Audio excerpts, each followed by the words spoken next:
Hey everybody, Andrew here at the Howard Homestead. Today we're going to prune our raspberry patch. Now, pruning raspberries is important to get rid of any dead or diseased branches. It's going to open it up for more airflow and ultimately result in better fruiting. So a couple things to think about when to do this. You want to do this in late winter. It is early March here in Missouri and we've had an unseasonably warm winter this year. A couple things you also need, obviously some gloves because these have thorns on them. You'll need a nice sharp pair of pruners like these Okatsune pruners that I got from Stark Brothers. So when we get started, a couple things I like to do is look back at the plants as a whole, see what things need to be trimmed up.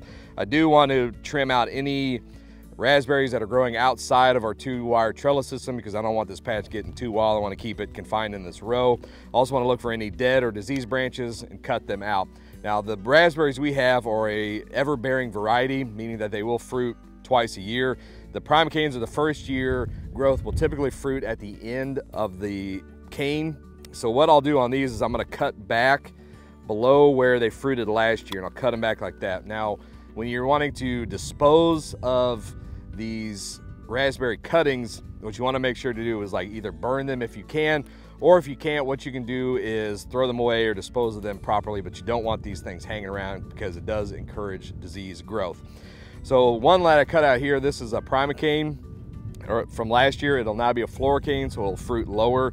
The floricane basically means second year growth. Now last fall, we cut out most of the dead floricanes after they fruited and died in the fall and got rid of them, but there are still some things to clean up. I also want to look at any, like I said, spindly looking canes that I just need to cut out, thin out of the group.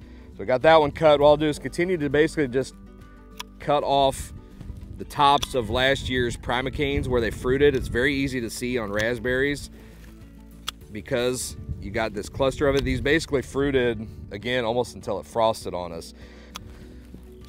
Like I said, it's easy to see where to cut on these because they have fruit at the end of them.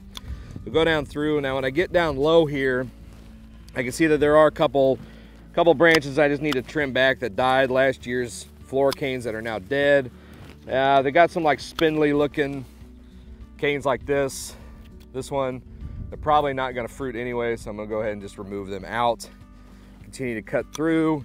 Any of the canes I see that are getting a little outside my trellis system, I'll trim them up and cut out, like I said, all these kind of smaller ones that aren't looking real great, and continue to cut off these here.